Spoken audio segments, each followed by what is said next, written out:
Buckeye Nation, what's poppin'? Crazy Dog coming at you on the Buckin' Crazy YouTube channel with my Ohio State Buckeyes Purdue Boilermakers Week 11 game preview as our still #1 ranked, undefeated 8-0 Ohio State Buckeyes head out to West Lafayette, Indiana to face off against the 2-7 Purdue Boilermakers at the notorious Ross-Ade Stadium. Now, for anyone who doesn't know Big Ten lore, Ross-Ade Stadium, that place is spooky at night because actually that goes for a lot of the stadiums in the Big Ten at night because funky things always happen at these small Big Ten stadiums at night. Take it from us Buckeye fans. We've seen it happen to us a few times. You know, even in games that we've won, it's like there's this like mystical power that makes the Buckeyes or any other big team just look slower, right? And the team that we considered inferior, they coming out here looking like they're playing a different kind of ball. I mean, Ryan Field, Northwestern.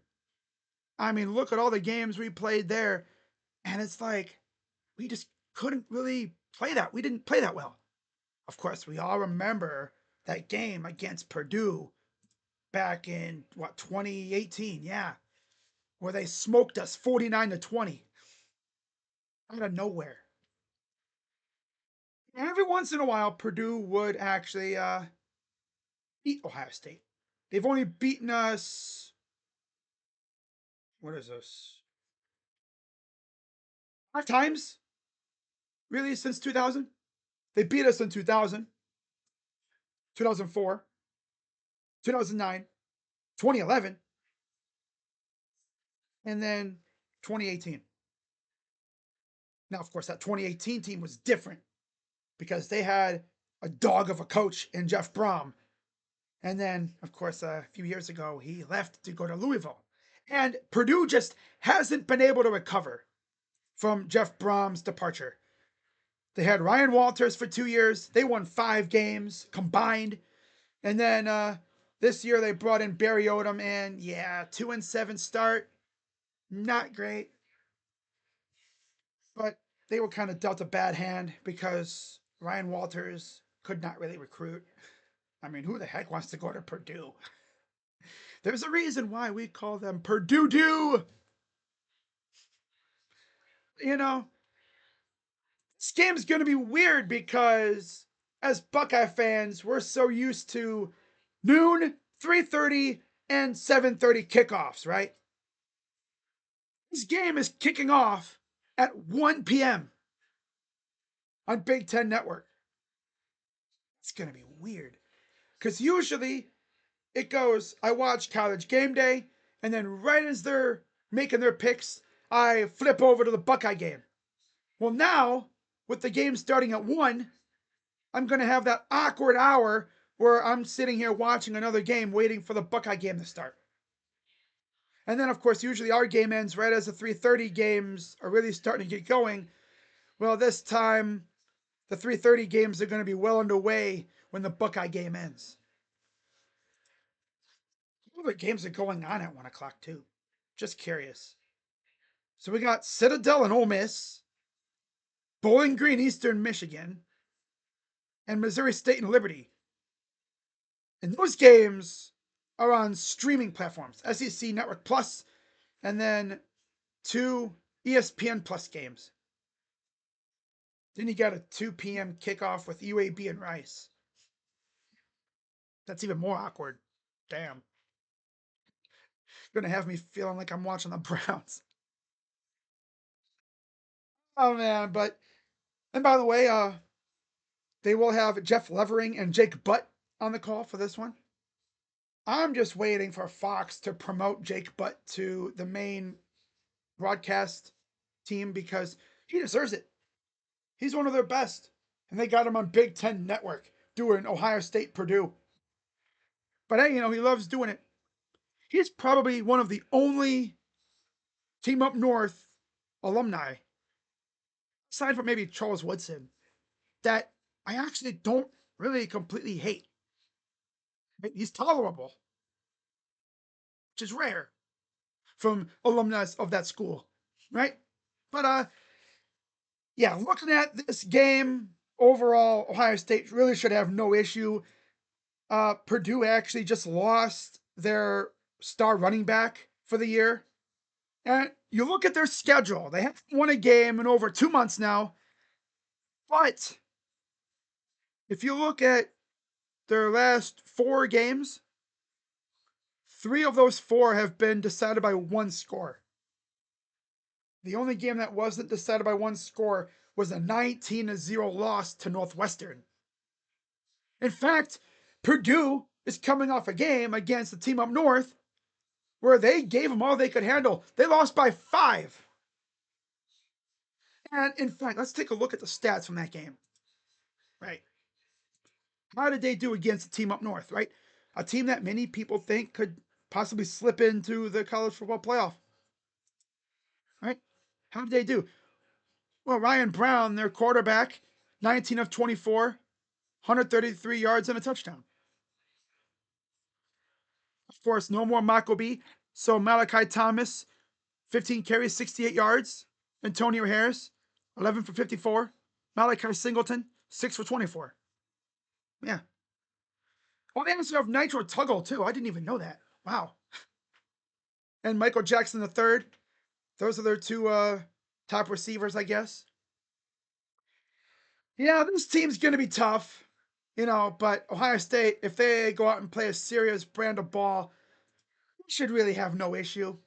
I mean, Purdue's got some good players, but yeah, I'm not really worried. The only way I'd be worried is if Ohio State came out and was out here sleepwalking like they did so many times under Urban Meyer. We all remember those games, right? Those games were so agitating because we are so superior to these guys, and yet they're coming out here sleepwalking. What the heck, man? Yeah. I don't think I've really seen Ohio State play like that under Ryan Day. That's a rarity, right? But yeah, I mean, Ohio State should really have no issue in this game, really. Of course, you look at the overall history of this matchup. Ohio State is 42, 15, and 2, and they've won 3 in a row. In fact, in all 3 games, Ohio State has scored over 40 points, including a 59-31 win in 2021. In 2023, 41-7 in West Lafayette. And then back in Columbus last year, it was a 45-zip drubbing against the Boilermakers. Of course, we all remember that game last year. Gus Johnson was on the call, and I swear by the end of it, that dude sounded like he would rather be anywhere else than the shoe at that point. Which that seems to be more and more common with him. There's games where we're beating an opponent so bad, like he'd much rather walk out of the press box and go to the hotel and just hang out there. Like he sometimes sounds like he'd rather be anywhere else than the shoe.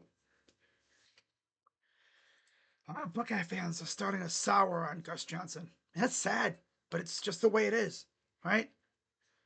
It's not like he used to be. Man, is my goat washed? Ugh, damn. He's starting to be like Celtic Shaq. He's washed. It's tough. I think eventually Fox will bring in some new blood to, get the energy going again, right? Maybe Jake Butt. Never know, right? Um, Ohio State, of course, they've been running through their opponents all year. They actually gave up double-digit points for only the second time all year. Last week against Penn State, 38-14, 21 unanswered points in the second half. Yeah, they took complete control. And I don't see Purdue really being able to do that with the limited weapons they have on offense. Like I said, if our team comes out and plays a serious brand of ball, we should have no issue, really. Of course, we are getting very close to the end of the season. Buckeyes are fighting with Teams like the team up north, Oregon, Iowa, USC, even Minnesota's hanging around. And of course, Indiana for the top 2 spots in the Big Ten. Got to keep up on our A game, man. We can't slack off now. Nope. It's getting tougher because after this week, we got UCLA at home for a night game. That'll be fun. And then we have Rutgers at home. And then, of course, we end the regular season against the team up north. So, season's rapidly coming to a close. Before you know it, the transfer portal will be open, and I'll be out here making videos talking about transfer portal targets. Now, getting into that kind of stuff, let's actually go to the Boom Watch list to start it off. As you see, some names have been switched around. You look at the Boom Watch section. Still Amari Latimer. Still waiting on him. Seems like he's in no rush. But 4-star defensive lineman Emmanuel Ruffin is officially on Boom Watch because a few days ago, on 3, Steve Wiltfong, you know, the Fong man himself, he posted a crystal ball prediction for Emmanuel Ruffin to Ohio State. And the buzz on the forums is that this could end quickly. He could commit really as early as today, really. And then class of 2027, still the same two, Ronaldo Perez and Davis Seaman. And then in terms of no crystal balls yet, class of 2026, you have Legend Bay. And in fact, today is his last, I think it's his last high school game. And Tennessee's coaching staff is in attendance, trying to keep him from flipping. But it sounds like all the momentum is with Ohio State there. It's only a matter of time before that crystal ball hits. And it could be like Jay Timmons, where the crystal ball hits, and then an hour or so later, he commits. And then, of course, you have C.J. Bronaugh. A lot of good talk about him. I heard Ohio State wants to add a 3rd cornerback to the class to go with Jordan Thomas, who's been here a while now. And, of course, the recently added Jay Timmons. Bronaugh from Florida would be a good add. There's also a former Oregon State commit that we might be looking at. So we'll keep an eye on him. Class of 2027, it's still running back Caden Way and Brock Williams, who I believe commits in December. So we'll see what happens there. Also be interesting to see how Ohio State does their tight end class because, of course, they lost Corbin Fordham to Florida State. He flipped. And then one of their top targets, Max Sutter, he shut down his recruitment with Bama. So he's locked in. And that's where I put on the keep an eye on section. I added tight ends Nick Lauder and Preston Frizzell. Ohio State's been interested in those two for a while. And I wonder if they're going to try a little harder to sway one of those two to flip. You also have another tight end, PJ McFarland, who's committed to Indiana. But that's going to be tough, considering how good Indiana is. And then, of course, they recently offered 3-star defensive lineman J.J. Finch from Alabama. I think the way they were doing that is if they didn't get Ruffin, they would go to Finch. I think Ruffin's probably going to be the last interior D lineman that they add. I could see them adding like a Dre Quinn or another edge rusher to go along with what they already have, which they only have, again, one edge rusher, and that's Kerry Wilder. So I think they're going to add another one of those, maybe another interior D lineman, and then that'll be it for that, most likely. But yeah, man, we're within a month now until signing day, so you're going to see a lot of things popping off. And who knows, by the time I get this video uploaded, we might actually get a commitment. You never know. That's how fast things work around here. So with that being said, let's get into my keys to a Buckeye W tomorrow against the Boilermakers. Number 1, start fast on offense.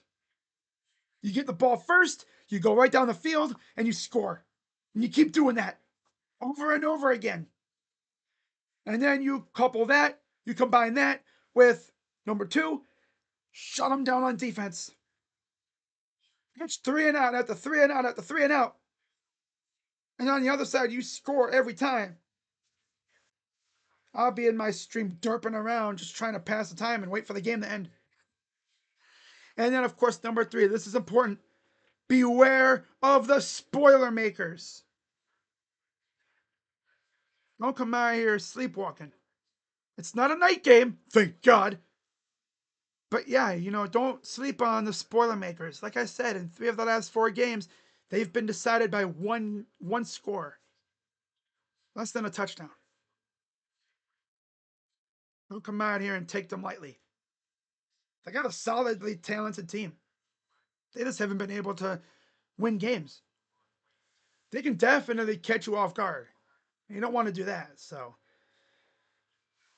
go out there and take care of business. Enough said. Now, when it comes to my players to watch, on offense, it's got to be Max Clare, right? The former Boilermaker. Transferred to Ohio State. He's had a solid season. I think he still has a couple years of eligibility, so I could see him coming back next year, which also might affect our tight end recruiting as well, because they're already loaded to the gills at tight end. Maybe they just say screw tight end this year and focus on another position, and then next year they maybe double up for the class of 27. But Max Clare, I could see him having a big game. I could see Ryan Day getting him involved and maybe getting him in the end zone a few times. That'd be cool. And then on defense, it's the edge rushers. They don't have their star running back, but that doesn't matter. They could still get you. I could see Kenyatta and Curry having a big game this week. That'd be fun. Right? That'd be awesome. I would like to see us just rack up sacks on these guys. Wreak havoc in the backfield. And then as far as my prediction goes, you guys already know where I'm headed with this. Buckeyes up 45-10 to go to 9-0 on the season with 3 games left. Wow. 2 home games, too. God, it's crazy, man. This season is flying by way too fast.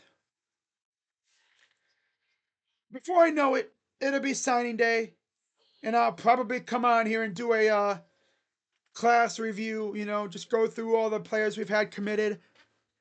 We might even have some commitments coming up. I don't know exactly the situation, because of course you have kids that make their commitment on signing day. That's what they do. Sometimes you'll see them flip too. But yeah, it'll be fun. So that's why I always say, especially this time of year, be sure to hit the like button when you subscribe, and also hit the bell too. The bell part is the most important, because that lets you know when I go live and when I post videos, especially this time of year. You want to get that alert for when something drops, because you never know. A commitment can happen at any moment. Heck, I've seen it where we get a commitment without a crystal ball. That's happened before, right? Like, it happens just out of nowhere. I love those. There's just something about checking Twitter and all of a sudden you see a commitment without a crystal ball. Now, of course, Fong will sometimes post a crystal ball a month ago and then that player finally commits. But still, like, you see someone commit, you're looking through the crystal balls and you don't even see one. It's like, wow. Talk about out of nowhere. I love that. But yeah, guys, that's pretty much going to wrap it up for this video. As always, be sure to hit the like button, subscribe, hit the bell. And I will be live on the main channel for this game. 1 o'clock kickoff. It's going to feel weird, but hey, we're down for it. So yeah, with that being said, I'm Crazy Dog. Let's go, Bucks. OH. I'm out. Bye-bye. Yeah.